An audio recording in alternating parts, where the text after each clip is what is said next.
This story was called Garden Monologues Number 1, Lemon Myrtle and Bush Tomato.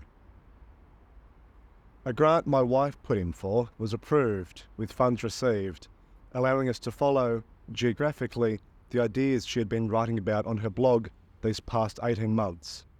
Hybrid harvests had been her weekend leisure outside of the scheduled cognition of lecturing in biology at the university, allowing my wife, Katita, to combine her interest in genetics with her love of cooking.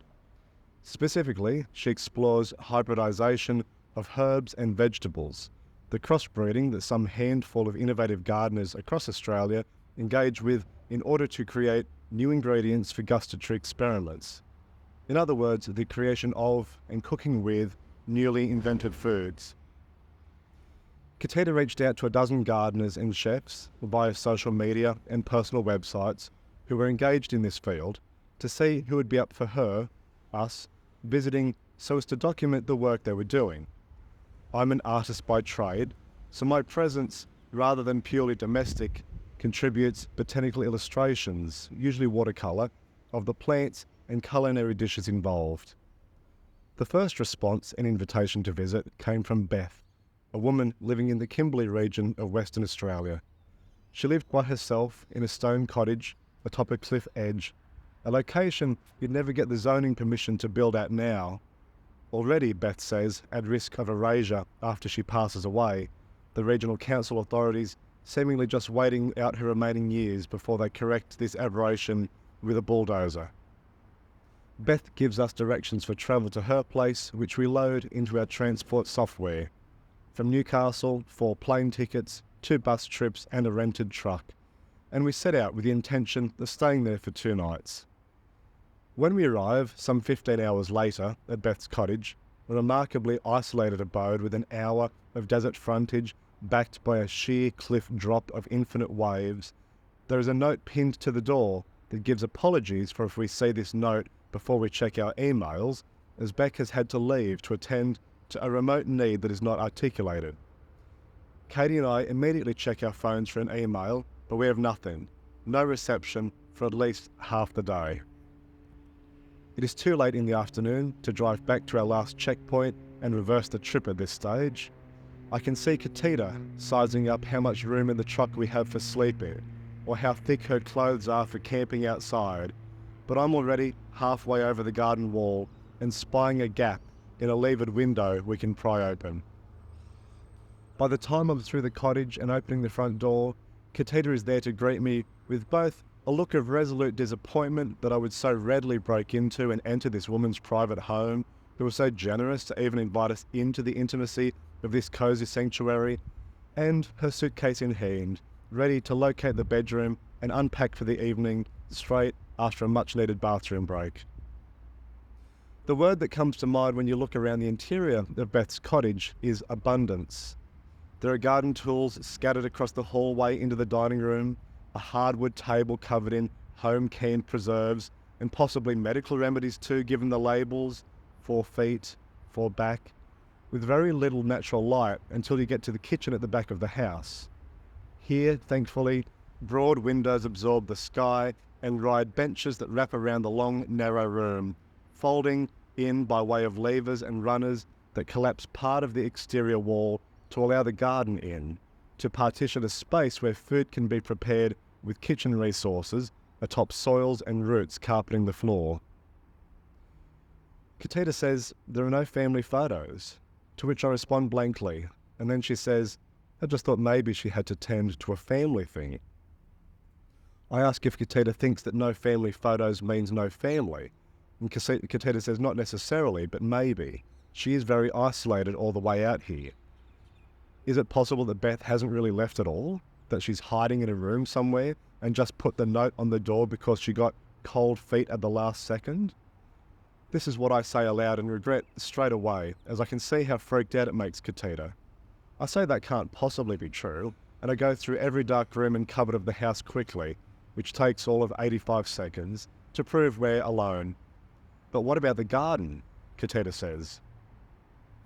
We step through the partition onto flat stone pavers with a necklace of terracotta pots, creating a line to follow clockwise into divisions of herbs and succulents and little bonsai-styled fruit trees shelved on ladder rungs.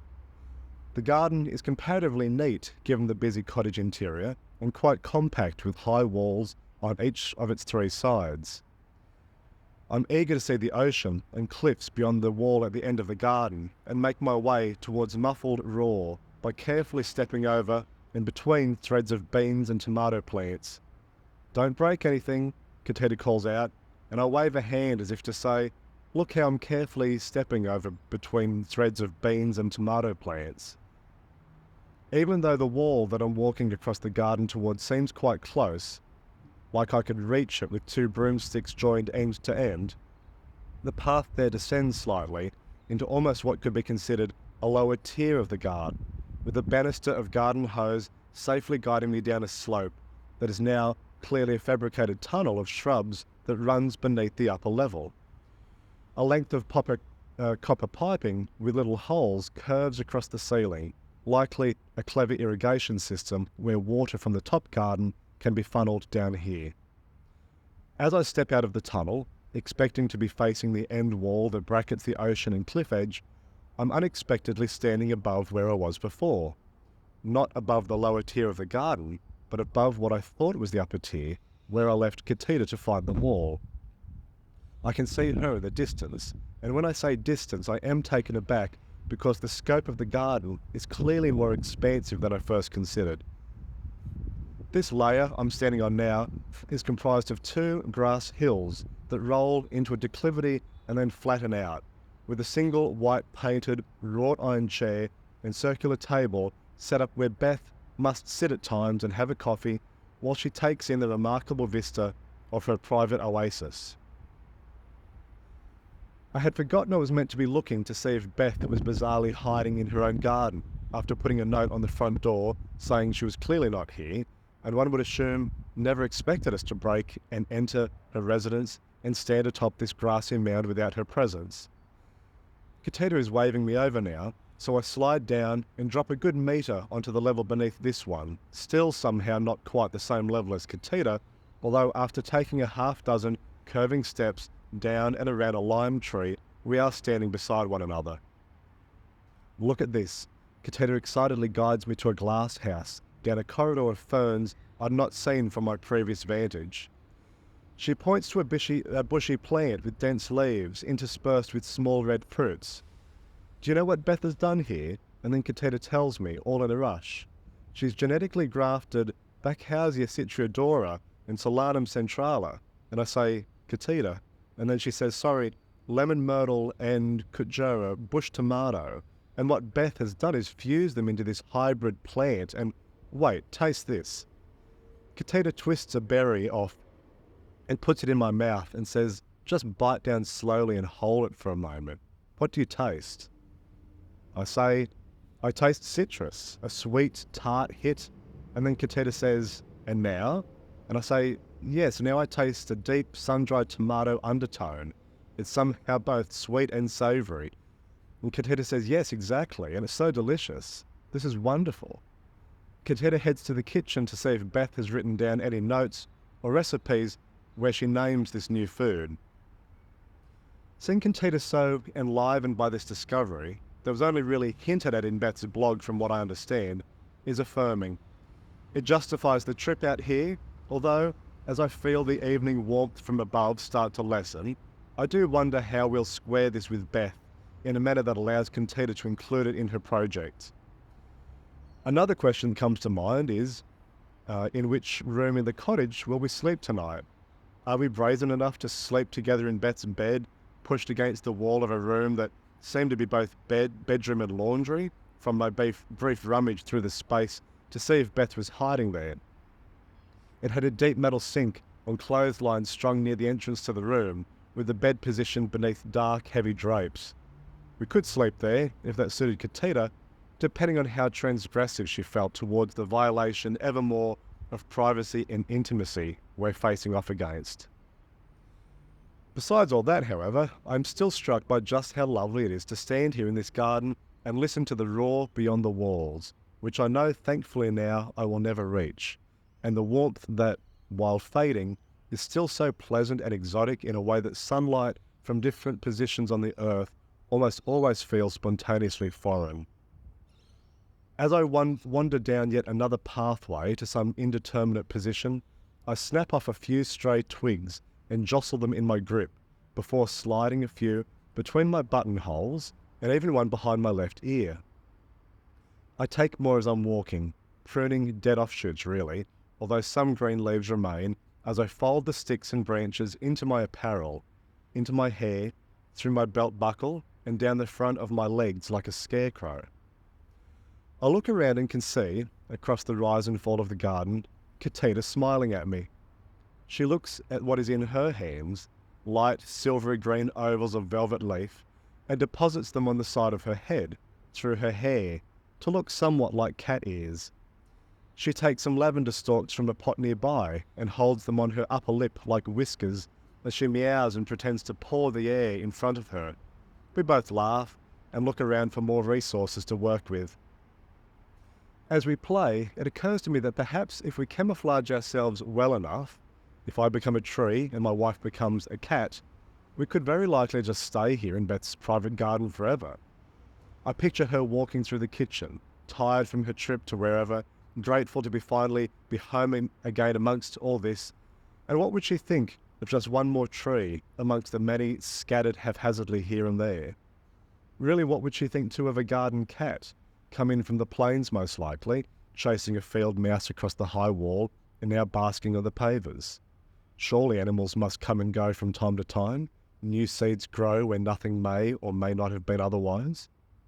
And what's more, I like standing still. I'm sure I could maintain the posure for quite some time, especially on a nice day, and Katita has always liked milk and biscuits.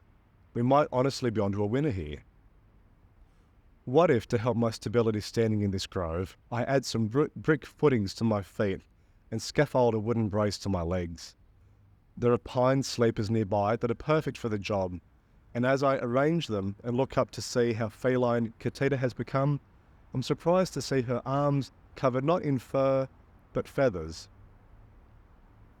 Katita presses the fluffy head clumps of pampas grass across one arm with something resembling sea holly across the other, with a long brown seed pod on her nose as a beak, although the cat elements remain too, the ears, the whiskers, and she's definitely purring, although almost into a mew, I guess, as she calls out to me to see her wings spread, revealing tufts of soft tummy hair blowing in the dusk light, her cat bird form near complete.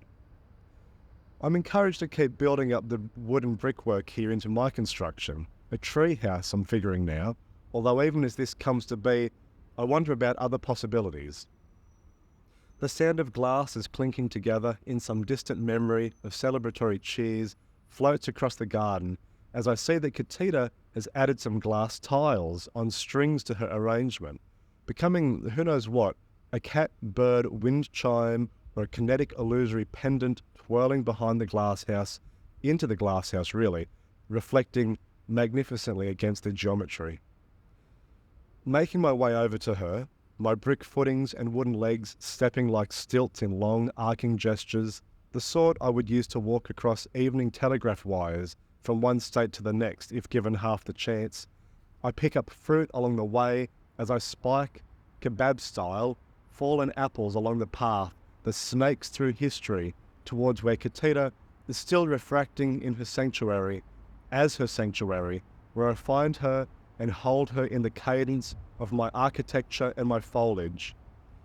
In this position, we are not the first man and woman to come together beneath the void of no sun, to realize an outpouring of singularities and dualities across the land, but rather, I say to Katita, as she says to me, what if we dance a while, divide into some infinite, generative multiplicity that knows no end?